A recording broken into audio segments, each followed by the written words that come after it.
What's up, guys? Welcome back to another episode of the Accelerate Your Life podcast. I feel like I need to find a better intro, or not a better intro, but just a different intro because I say the same thing every time. What's up, guys? Welcome back. Yeah.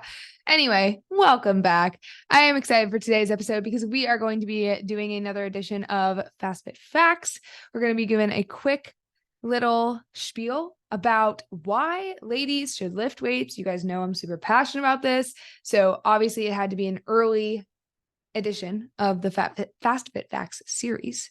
So we're going to be getting into it. And I say quick, but as we know, the FFF so far have been like 20 to 30 minutes. But I swear this one, I'm going to really try to keep it under 20. So let's dive on in. All right, guys.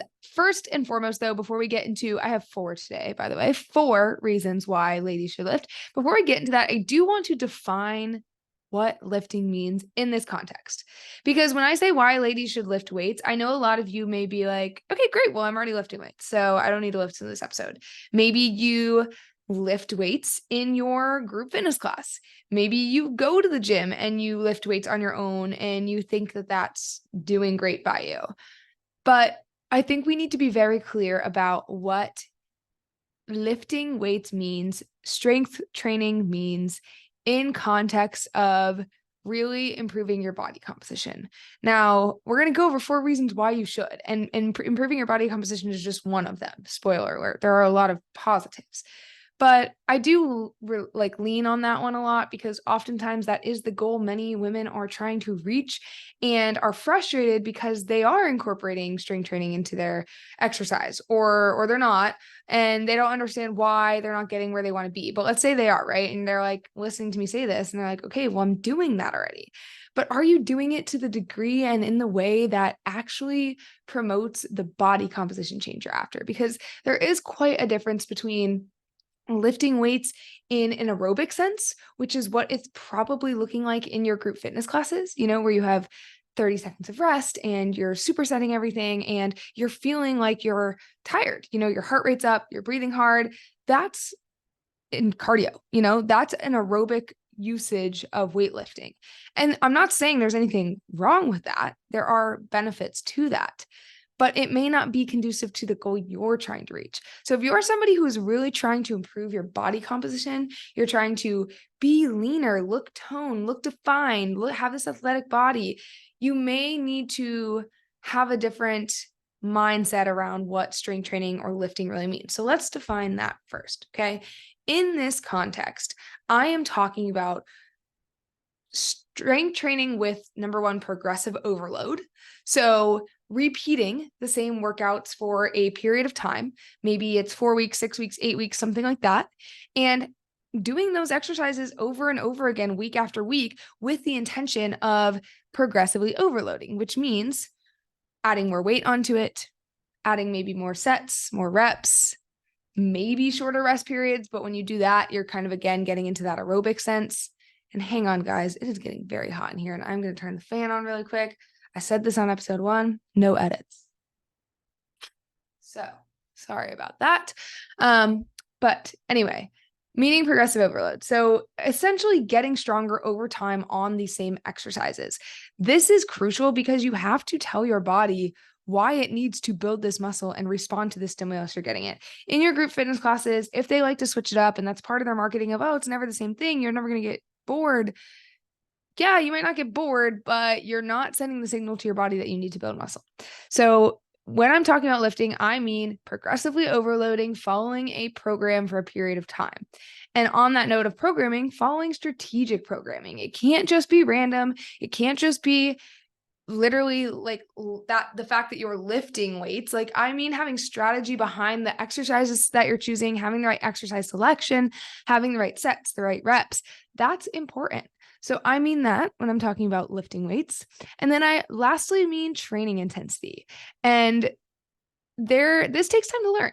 A lot of people will start and they think that they're working really hard. They're like, this is difficult, but they are nowhere near what failure looks like. They don't know what failure looks like, and it takes time to get there. But we have to be training with intensity. And I can do a later podcast episode on what training intensity looks like, how to gauge that, how to know where you kind of need to be. But in a short little spiel, you probably should be training with not being able to complete another like 1 to 2 reps, probably like 80% of the time. There's times where you should deload and you should pull back on that for sure. And you should not always be training to failure. But I do think that for a lot of people, the issue isn't that they're overtraining in terms of intensity. They may be training in overtraining in terms of volume. I do see that with a lot of women who are, have this compulsiveness to work out every day. I know that used to be me. But they're usually under training in regards to intensity that they're putting behind that. I would rather you do less volume, maybe strength train 3, 4, 5 times a week at most, but be giving those exercises and each set and each rep the intensity that it deserves. And with that, you really shouldn't be able to be training 6 to 7 times a week.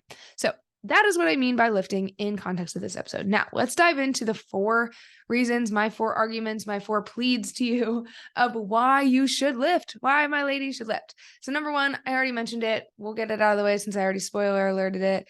Body composition, which is probably the one most of you guys care about. Okay. What does body composition mean? It means building muscle, losing body fat, having a body comp that you are happy with, which for most women is going to be probably around like 18 to 22% body fat, and feeling and looking like you have that tone, that definition. And that tone comes from having muscle and then being lean enough to see that muscle, which we'll talk about the fat loss side in a second, because I think that goes partly into reason number 2 why I think ladies should lift. But with body composition, you have to build muscle, and that's only going to happen if you are sending a stimulus to your body that is telling your body it needs to build muscle. Muscle is a very expensive tissue. It is not, the body doesn't want to just build it out of thin air for no reason. It takes a lot of calories to build. It takes a lot of calories to maintain. And so it wants a damn good reason why it should spend the energy to do that. So you need to send it a signal, which comes from lifting heavy things over and over, telling it, hey, I'm doing this again and again and again. I need you to get better at it. So there has to be some sort of resistance sending that signal to the body. Okay, so that is number 1. We want to build lean muscle. That's going to improve our body composition. Now, reason number 2 why ladies should lift, this is also going to be one you guys really, really like, is it increases your metabolism. And I'll explain how. But first, I want to say, like, when I mentioned that, obviously fat loss is part of body composition, but I'm kind of putting it into this reason of number 2 of it increasing metabolism, because if you have a faster metabolism, it's going to be a hell of a lot easier to lose body fat, right? So this is a great pro for building muscle, because who doesn't want to be able to lose fat easier and eat more food while losing fat easier, so more easily. So I'll explain why it does increase metabolism. So as I kind of mentioned a second ago, it is very expensive to build and maintain muscle. The more muscle that you have on your body, you are just naturally burning more calories, because it's basically like think of it like a furnace. Like, it is just churning energy living on you.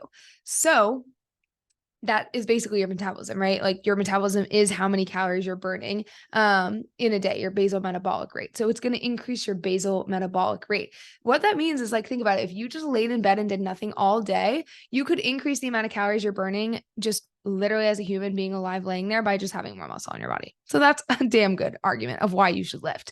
And then obviously, if your metabolism is faster, fat loss is going to be a lot easier. You don't need to be in as chronic of a calorie deficit in order to lose weight. You can lose weight while being at a higher calorie amount. You also, maybe your focus isn't even weight loss at a point, because we shouldn't always be trying to lose weight. There's going to be times in your life where your focus should be that you got to a great body comp and you're trying to maintain it. Okay, awesome. Guess what? Now you can eat more at your maintenance. You also can eat more without it affecting you negatively. Like, maybe your worry is that when you go on vacation, you tend to overdo it and you come back and you've gained 5 pounds, or you have, your holiday meal. We're around the holidays right now, and you feel like the scale goes up 5 pounds and you just you gain it overnight and it never goes down. Well, that might be because you have a slower metabolism. So that extra food is a good bit over your, baseline.